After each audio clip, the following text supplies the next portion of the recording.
Indian army के लिए chemistry का एक टॉपिक जिसका रिवीजन करते हैं, classification of element. Classification of element and तत्वों का वर्गीकरण।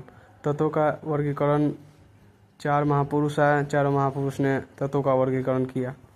पहले महापुरुष थे डोबेराइन, जिनका त्रिक नियम आया। त्रिक नियम का ये तात्पर्य है कि जो पहला एलिमेंट और तीसरा एलिमेंट है उनका एवरेज दूसरे एलिमेंट के बराबर है। और न्यूलैंड का अष्टक नियम, जो कि न्यूलैंड साहब थे वो दिए थे न्यूलैंड का अष्टक नियम। इससे एक ही क्वेश्चन बनता है कि न्यूलैंड का अष्टक नियम कहाँ तक, किस तत्व तक लागू हुआ है, तो वो कैल्शियम है, कैल्शियम तक ही लागू हुआ।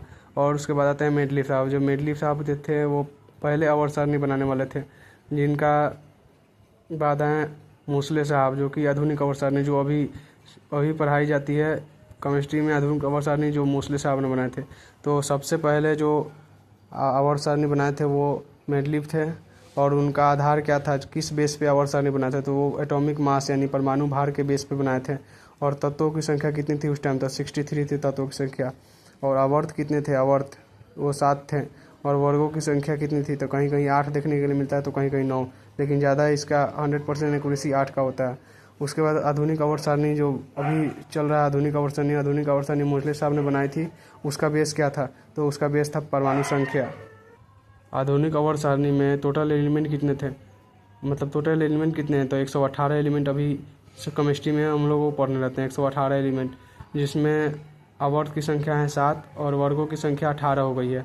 और जो ब्लॉक आते हैं वो ब्लॉक होते हैं 4, SPDF, जिसमें ज़्यादातर क्वेश्चन SP से ही बनते हैं और D से कुछ क्वेश्चन बनते हैं और F से भी कुछ क्वेश्चन बनते हैं।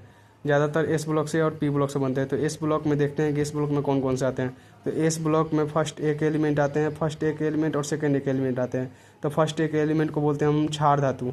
फर्स्ट एक एलिमेंट को हम बोलते हैं क्षार धातु, जिसमें hydrogen, lithium, sodium, potassium, rubidium, caesium और फ्रेंसियम आते हैं।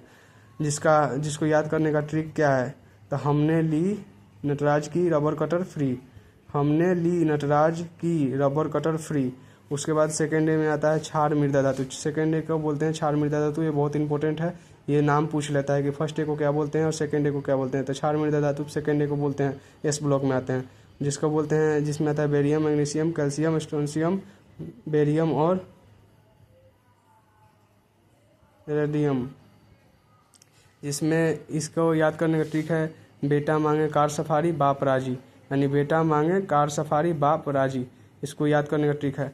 और फर्स्ट डे का वैलेंसी होता है 1, जिसको ऑक्सीडेशन स्टेट बोलते हैं, 1 होता है। और सेकेंड डे का ऑक्सीडेशन नंबर जो होता है ना वो 2 होता है। उसके बाद देखते हैं P ब्लॉक। P ब्लॉक में आपका थर्ड है, यानी थर्ड ए को बोलते हैं 13, फोर्थ ए को बोलते हैं 14, 5 ए को बोलते हैं 15, 6 ए को बोलते हैं 16, 7 ए को बोलते हैं 17 और 8 ए को बोलते हैं 18। यानी कि थर्ड यानी 13 में आते हैं आपके ये बोरॉन, एल्यूमिनियम और जर्मेनियम, इंडिकम और टेरेलियम। जिसको याद करने का ट्रिक है, बैगन, आलू, गाजर इन थैला, बैगन, आलू, गाजर इन थैला, जिसका वैलेंसी होता है 3। और उसके बाद फोर्थ ए कैल्शियम, सिलिकॉन, जर्मेनियम, उसके बाद 3 और लेड। इसका याद करने का ट्रिक है क्या, तो काशी गए शंकर पार्वती, काशी गए शंकर पार्वती। उसके बाद 5A का एलिमेंट आते हैं नाइट्रोजन, फास्फोरस। उसके बाद आर्सेनिक, SB और BI। जिसको याद करने का ट्रिक है, नाना पाटेकर, असरानी, सब भाई। एंड उसके बाद आता है आपका 6A का में आता है ऑक्सीजन, सल्फर, सिलिकॉन, टेरेलियम और पोलोनियम। जिसमें इसको याद करने का ट्रिक है, ओ सिस्टर सिलेगी तेरी पॉकेट, ओ सिस्टर सिलेगी तेरी पॉकेट। और इसका वैलेंसी स्टेट होता है 6। और उसके बाद आता है 7A। 7A को हम लोग हाइड्रोजन भी बोलते हैं, फ्लोरीन, क्लोरीन, ब्रोमीन, आयोडीन, एंटीमस। जिसमें आपका इसका ऑक्सीडेशन स्टेट हमें ये निगेटिव होता है, -1 आता है, जिसका वैलेंसी 7 होता है। इसको याद करने का ट्रिक क्या होता है, तो इसको याद करने का ट्रिक होता है, फिर कल बाहर आई आत्मा, यानी आत्मा परेशान करती रहती है, क्वेश्चन पूछे जाते हैं बार बार।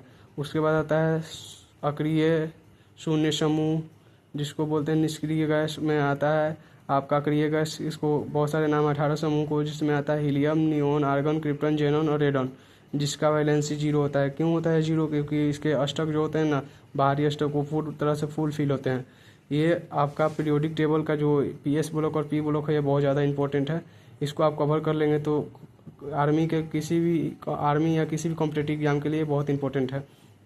और एक और इम्पोर्टेंट चीज़ है कि 16वें समूह को क्या बोलते हैं? तो 16वें समूह को कलकोजन समूह बोलते हैं, 15वें समूह को बोलते हैं निक्टोजन, और 17वें समूह को बोलते हैं हैलोजन, और 18वें समूह को बोलते हैं निष्क्रिय गैस या शून्य समूह या अक्रिय गैस।